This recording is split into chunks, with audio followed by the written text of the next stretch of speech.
오늘은 특별히 3.1 운동이 일어난 지 103주년이 되는 그런 3.1절 주간입니다. 36년 동안 일본의 나라를 빼앗겼고 자유를 억압당했던 그런 역사 속에서 우리는 독립을 외치며 처절하게 일어났던 운동이 바로 3.1 운동입니다. 지금 러시아의 공격으로 이 우크라이나 수도가 단 9시간 만에 포위가 됐습니다. 그리고 이틀 만에 러시아군 장갑차가 밀고 들어와서 이 수도에서 1200명의 사상자가 나왔다고 합니다. 힘없는 우크라이나 대통령이 평화를 외쳐댔습니다. 그러나 힘없는 나라는 평화를 지킬 수도 없거니와 힘없는 평화는 국민을 지킬 수도 없습니다. 여러분, 힘 있는 자가 평화를 지킬 수 있는 것이지 힘없는 자는 평화를 구걸하는 겁니다. 평화를 구걸하는 거예요. 그래서 평화를 하려면 전쟁을 준비하라는 말이 있어요. 힘이 있어야 전쟁을 멈추게 할 수 있고 막을 수 있고 그리고 평화를 유지할 수 있기 때문입니다. 우리는 내 나라 내 조국을 사랑해야 합니다. 나라 없는 소름이 얼마나 무서운 것인 줄 압니까? 36년 동안 일본의 나라를 빼앗기고 우리는 성도 이름도 빼앗겼고 언어와 정신까지 짓밟혔습니다. 어린 소녀들은 정신대로 끌려가서 성 놀이개로 위안부가 되었고 몸이 병들면 산채로 땅에다가 묻어버렸답니다. 임신이 되어서 아이를 낳으면 자루에 넣어서 죽였습니다. 여러분, 그 당시에 황제가 고종 황제 아닙니까? 고종 황제는 일본으로부터 독살의 이 위협 때문에 식사를 할 때마다 왕이 먹는 음식을 먼저 개에게 먹인 후에 그 음식을 먹어야만 했다고 합니다. 여러분, 한 나라의 왕후였던 명성황후를 시해했습니다. 그것도 모자라서 그 시신을 녹지원에서 불태워버렸어요. 이런 비극을 겪으면서도 우리는 나라가 없습니다. 나라 없는 백성은 호소할 곳이 없습니다. 이것이 3.1 운동이 우리에게 주는 역사의 거울인 거예요. 나라를 빼앗긴 약자의 비극인 겁니다. 나라를 사랑해야 돼요. 나라가 얼마나 우리에게, 나라 없는 교회가 어디 있고 나라 없는 우리의 행복이 어디 있겠어요? 나라는 적어도 외교, 안보, 경제가 국가의 핵심 가치가 되는 겁니다. 이것이 무너지면 국가의 기본 질서의 본질이 무너지는 거예요. 그래서 국력이 있어야 평화를 유지하는 겁니다. 평화의 기반 위에 경제가 일어나는 거예요. 경제가 어쩌고 하지만 국력이 약하면 경제도 약해지는 거예요. 특히 우리는 북한의 핵으로부터 지금 볼모가 되어가고 있습니다. 여러분, 올해만도 미사일을 북한에서 11번을 쐈어요. 한 번 쏠 때마다 북한 주민의 6개월 식량이랍니다. 그러면서 주민들을 굶기고 있는 거예요. 근데 우리나라는 한마디 항의 한 번을 못해. 이런 놈의 나라가 나라야 이게? 북한은 핵무장에만 목숨을 걸고 있습니다. 이 핵의 위협 앞에는 우리가 아무리 최신 무기를 가지고 있어도 그 국력이 제로가 된답니다. 제로. 아무 힘을 발휘할 수가 없어요. 근데 대통령이 자꾸 종전선언을 말씀하시는데 해외를 가서도 국내에서도 여러분 이 비핵화를 전제하지 않는 종전선언은 굉장히 위험한 것입니다. 지금은 휴전협정이에요. 전쟁이 끝난 게 아니라 휴전이 됐어. 그래서 38선의 휴전선이라고 그래요. 그렇기 때문에 유엔이 들어와 있고 또 미군이 우리 한국에 주둔을 하고 있습니다. 그런데 종전선언이 먼저 선포되고 나면 가장 먼저 미군 철수가 나오는 거예요. 유엔군이 해체하라는 거야. 왜? 전쟁이 종전되었으니 너희들은 떠나라는 겁니다. 무서운 겁니다. 지금 우리 힘으로 북한의 핵을 막을 수 있습니까? 그렇다고 중국이 우리를 지켜주겠습니까? 러시아가 우리를 지키겠습니까? 일본이 지켜주겠습니까? 어림없는 소리 말아요. 우리가 우리 힘으로 핵을 막을 수도 없어요. 확실한 동맹이 중요한 거예요. 거부할 수 없는 현실입니다. 오늘 국민이 정신을 바짝 차려야 할 때입니다. 여러분, 민주주의의 꽃이 뭔 줄 알아요? 선거입니다. 선거를 통해서 지난 기간 동안에 잘했으면 찍어주는 것이고 잘못했으면 심판할 수 있는 게 선거입니다. 그래서 민주주의의 꽃이 선거예요. 선거에 여러분 한 표는 국군 나라의 운명을 갈라놓을 수 있는 것입니다. 오늘 위기에서 가장 중요한 게 뭘까? 지도자에게 국가관입니다. 지도자의 국가관이 중요하고 미래 비전이 분명해야 하는 거예요.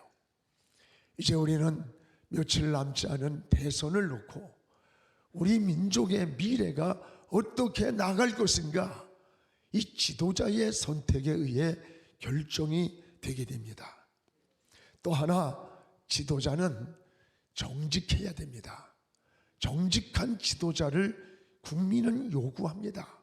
아무리 뛰어난 재능이 있고 언변이 있고 수단이 있고 해도 진실하지 않으면 그 사람을 신뢰할 수가 없어요. 목사가 아무리 천사 같은 설교를 하고 능력 있다고 떠들어대도 목사의 인격이 파탄나고 정직하지 못하고 위선적인 그 목사의 설교를 누가 듣겠습니까? 누가 따르고 누가 신뢰하겠어요? 똑같은 거예요. 지도자의 언행에 신뢰가 없다면 믿고 따르지 않습니다. 지금 5년 내내 탈원전으로 이 원전이 생태계가 파괴됐어요. 여러분, 대학마다 그 최고의 인재들이 모이던 원전학과가 폐쇄가 됩니다. 학생이 안 와서. 여러분, 최고의 원전 기술을 가진 우리나라의 기술자들이 다 해외로 떠나버렸어요.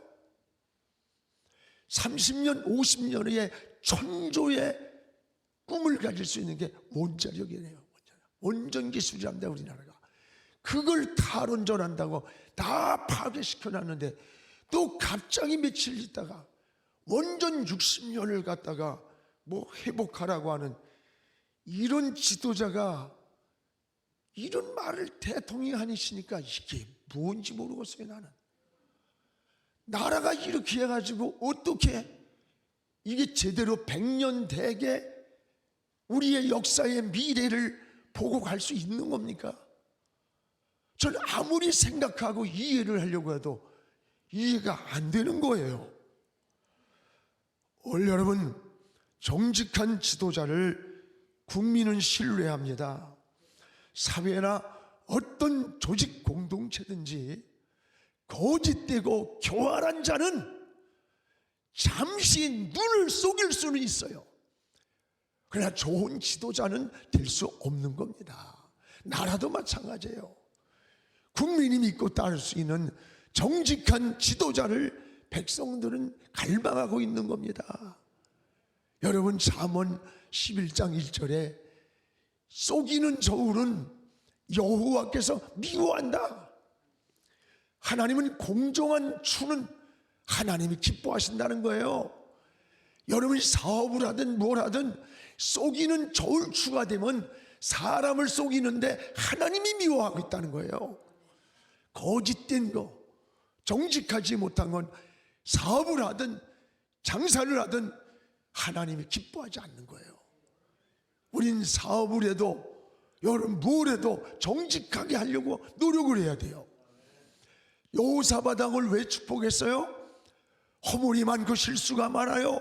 그런데 하나님은 여호사밧의 정직함을 보시고 하나님이 그 왕을 축복했던 겁니다.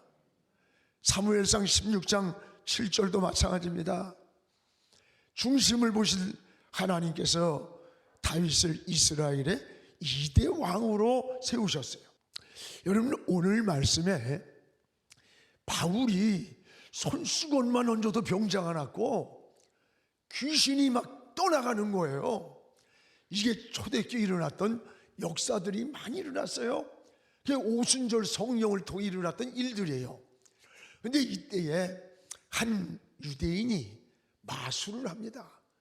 근데 이 마술을 하면서 가만히 보니까 야, 이게 뭐 예수의 이름을 부르면 바울이 막 귀신이 떠나가고 기적이 일어나는 거예요. 이 능력을 보고 자기도 시험을 해봤어요. 예수의 이름을 부르면서 악귀 들린 사람한테 귀신아 나가라! 그러면 탁 나가는데 이 악귀 들린 자가 빤히 쳐다보더니 야, 내가 예수도 알아. 내가 바울도 아는데 야, 너 누구냐? 너 누구냐는 거예요. 그리고 벌떡 뛰어 올라가지고 찍어 눌러가지고 몸을 상하겠다고 하니까 이건 두드러 팼다는 거죠. 직살내 맞게 도망가려니까 옷을 잡으니까 옷이 다 벗겨진 거야. 그러니까 옷이 찢겨져서 아마 속옷 하나 입고 개망신 당하고 주랭랑을 친 것 같아요. 오늘 여러분, 이게 우리에게 주는 오늘 이 말씀 속에서 중요한 것을 깨닫습니다. 귀신도 예수를 알고 바울을 알았다는 데 있어요. 귀신도 예수를 알았다. 귀신도 바울을 알아봤다는 거예요. 오늘 여기 13절에 보면 예수의 이름을 시험한 마술사의 모습이 나와요. 우리 13절을 한번 같이 읽어보겠습니다. 이에 돌아다니며 마술하는 어떤 유대인들이 시험 삼아 악귀 들린 자들에게 주 예수의 이름을 불러 말하되 내가 바울이 전파하는 예수를 의지하여 너희에게 명하노라. 귀신 들린 자는 특징이 뭔지 알아? 그 안에 악령 사탄이 그 마음을 지배하는 자예요. 귀신은 영물입니다. 이 마술사의 거짓된 것을 알고 있는 거예요. 귀신이 오히려 막 덤벼들면서 하는 말이, 귀신 들린 자가 야, 내가 바울도 알고 예수도 아는데 넌 누구야? 찍어 누르면서 옷을 벗기면서 매일 때리고 막 옷이 찢겨져 가지고 도망을 치는 겁니다. 오늘 여러분, 마술사는 예수의 이름을 똑같이 불렀습니다. 그런데 왜 귀신이 덤벼들었을까? 이 마술사 속에는 믿음이 없는 거예요. 믿음으로 부른 게 아니에요. 마술사는 바울이 손수건만 얹어도 병든 자가 낫는 걸 보고 예수의 이름을 시험해 보았다 그랬어요. 믿음으로 부른 게 아니에요. 예수의 이름을 빙자해서 시험 삼아 귀신 들린 자에게 바울이 하는 것을 모방을 한 거예요. 그런데 귀신은 영물이에요. 영물인 귀신이 이거를 먼저 알고 있었다는 거예요. 여러분, 따라요. 거짓된 믿음은 귀신이 먼저 한다. 거짓된 믿음, 이걸 귀신이 먼저 알고 있다는 거예요. 오늘 15절 16절을 우리 같이 읽읍시다. 악귀가 대답하여 이르되 내가 예수도 알고 바울도 알거니와 너희는 누구냐? 악귀 들린 사람이 그들에게 뛰어올라 눌러 이기니 그들이 상하여 벗은 몸으로 그 집에서 도망하니라. 도망하니라. 이게 뭡니까? 내가 예수도 알아, 바울도 아는데 너는 지금 누구야? 넌 누구야? 여러분, 마귀는 영물입니다. 영물. 예수도 알고 바울도 알아요. 예수도 알고 바울도 알아. 마귀는 거짓도 알고 진실도 압니다. 가짜도 알고 진짜도 아는 거예요. 불신앙도 알고 믿음도 알아요. 영물인 마귀는 마술사의 믿음 없는 거짓된 이 모습을 먼저 마귀가 알고 있었다는 거예요. 그렇습니다. 여러분, 인간은 마귀도 속일 수 없습니다. 하물며 어떻게 하나님을 우리가 속일 수가 있겠어요? 인간의 어리석음이 여기 있는 거예요. 스스로 양심을 속이고 인격을 속이고 내 안에 들려오는 내면의 음성을 속이는, 스스로 자신을 속이고 남을 속이고 하나님을 속일 수 있다고 하는 착각, 이게 어리석은 거, 인간의 어리석음이에요. 우리의 신앙도 다시 한번 돌아보세요. 사람을 속이고 하나님을 속이기 전에 우리는 마귀도 속일 수 없는 자라는 것을 알아야 돼요. 그는 우리 그리스도인들은 어떻게 사는 게 바로 사는 겁니까? 따라합시다. 정직하게 믿음으로 살기를 기도하자. 정직하게 믿음으로 살기를 하나님께 기도해야 되는 겁니다. 이 말씀을 저는 준비하면서 마귀도 속일 수 없다면 어떻게 사람을 속이고 하나님을 속일 수 있겠는가? 마귀도 속일 수 없는데. 여러분, 거짓된 기도는 마귀가 듣습니다. 진실한 기도는 하나님이 귀를 기울이시는 거예요. 여러분이 위선과 거짓된 기도를 드리면 마귀가 듣고 있는 거예요. 진실한 믿음의 기도로 하나님께 드릴 때는 하나님이 귀를 기울이시는 거예요. 기도를 해도 진실한 기도를 드려야 합니다. 예배를 드려도 진실하게 드려야 합니다. 여러분, 귀신이 먼저 알고 있습니다. 거짓으로 하는지 형식으로 하는지 귀신이 다 알고 있었다고 하는 거예요. 귀신은 거짓령입니다. 그 속에 진리가 없어요. 그래서 요한복음 8장 44절을 보면 거짓은 여러분 마귀에게서 났다는 거예요. 거짓의 아비가 마귀라는 겁니다. 그 마귀는 처음부터 진리가 그 속에 없다는 거예요. 없는 거. 진리가 없기 때문에 거짓령이에요. 거짓령은 거짓을 너무 잘 알고 있는 거예요. 오늘 사랑하는 여러분, 우리는 어떻게 사는 겁니까? 하나님 앞에 진실하게 살길 기도해야 돼요. 우리가 실수 많아요. 허물도 많습니다. 그러나 하나님 앞에 진실하게 고백하고 진실한 용서를 구한다면 어떤 것도 용서하지 못할 게 없고 사랑받지 못할 게 없어요. 오히려 하나님은 더 큰 은혜를 주시는 것입니다. 여러분, 성경에 다윗을 보세요. 범죄한 다윗이 나단의 책망을 들었어요. 다윗은 하나님을 속이고 사람을 다 속이고 완전 범죄로 숨겼잖아요. 그런데 하나님을 숨길 수 없었어요. 나단의 책망을 들을 때 하나님을 숨길 수 없음을 깨닫고 그때 다윗은 변명하지 않고 밤마당 무릎 꿇고 침상이 젖도록 눈물로 회개를 하는 겁니다. 밤마당 눈물로 회개 기도를 하는 거예요. 여러분, 그 기도가 뭡니까? 시편 51편 10절이에요. 하나님이여, 내 안에 정한 마음을 창조해 주시옵소서. 내 속에 정직한 영을 주옵소서. 전 이 기도가 너무 은혜가 돼. 꼭 암송해 놓으세요. 다윗은 지금 눈이 범죄하고 손발이 범죄하고 육체가 정욕이 범죄한 거야. 이것을 용서해 달라는 것이 아니라 지체를 용서해 달라는 게 아니라 내 마음을 고쳐 달라는 거예요. 내 마음의 거짓된 마음을 정직한 영으로 내 마음을 새롭게 고쳐 달라는 거예요. 마음을 고쳐 달라는 겁니다. 이게 신앙이에요. 본질이에요.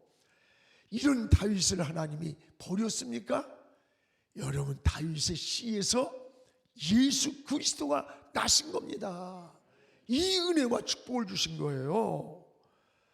오늘 요즘 대통령 선거로 세상이 온통 그냥 요란해. 여러분, 여러 가지 가운데 무엇보다 정직한 지도자, 적어도 국가관이 분명한 지도자, 미래의 비전이 분명하게 국민들에게 줄 수 있는 신뢰된 지도자가 됐으면 좋겠어요.